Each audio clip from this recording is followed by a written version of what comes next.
తిరుమల శ్రీవారి దర్శనం టికెట్లు శరవేగంగా అమ్ముడుపోయాయి. ఆన్లైన్లో విడుదల చేసిన కొన్ని నిమిషాల వ్యవధిలోనే టికెట్లను భక్తులు బుక్ చేస్తున్నారు. సెప్టెంబర్ నెలకు సంబంధించిన దర్శనం టికెట్లు చకచకా అమ్ముడుపోయాయి. కలియుగ ప్రత్యక్ష దైవమైన శ్రీవారి దర్శనానికి నిత్యం వేల సంఖ్యలో భక్తులు తిరుమలకు వెళతారు.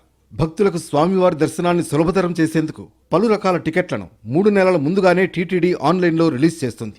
ప్రతి నెల విడుదలైన కొన్ని నిమిషాల్లోనే వీటిని దక్కించుకుంటున్నారు వేలాది మంది భక్తులు. సెప్టెంబర్ నెలకు సంబంధించిన దర్శన టికెట్లను ఈ నెల 18వ తేదీ నుంచి 24వ తేదీ వరకు ఆన్లైన్లో విడుదల చేస్తే అవి ఇట్టే బుక్ అయిపోయాయి. ముందుగా సుప్రభాతం, తోమాల, అర్చన, అష్టదళ పాదపద్మారాధన, తిరుప్పావై సేవా టికెట్లు విడుదల చేసింది టీటీడీ.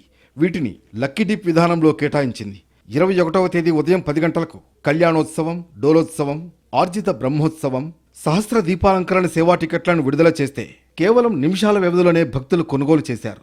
23వ తేదీ ఉదయం 10 గంటలకు అంగ ప్రదక్షిణ టోకెన్లను ఆన్లైన్లో విడుదల చేసింది టీటీడీ. సెప్టెంబర్ నెలకు సంబంధించి రోజుకు 500 చొప్పున టికెట్లను విడుదల చేయగా ఉచితంగా కేటాయించే ఈ టికెట్లను 2 నిమిషాల వ్యవధిలోనే భక్తులు పొందారు. అదే రోజు ఉదయం 11 గంటలకు శ్రీవాణి దర్శన టికెట్లను అందుబాటులో ఉంచింది.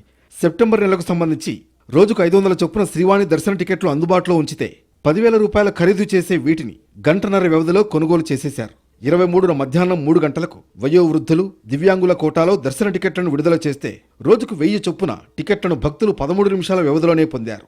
24వ తేదీ ఉదయం 10 గంటలకు 300 రూపాయల ప్రత్యేక ప్రవేశ దర్శన టికెట్లను రోజుకు 18,000 చొప్పున విడుదల చేస్తే వాటిని భక్తులు 50 నిమిషాల వ్యవధిలో కొనుగోలు చేశారు. తిరుమలకు సంబంధించిన వసతి గదులను కూడా భక్తులు 20 నిమిషాల వ్యవధిలోనే బుక్ చేసుకున్నారు. తిరుపతికి సంబంధించిన వసతి గదులను 40 నిమిషాల వ్యవధిలో బుక్ చేసుకున్నారు. సెప్టెంబర్ నెలలో 24వ తేదీ నుంచి వార్షిక బ్రహ్మోత్సవాలు జరగనున్నాయి. ఈ నేపథ్యంలో సెప్టెంబర్ 1 నుంచి 22వ తేదీ వరకు సంబంధించిన టికెట్లను మాత్రమే భక్తులకు కేటాయించింది టీటీడీ.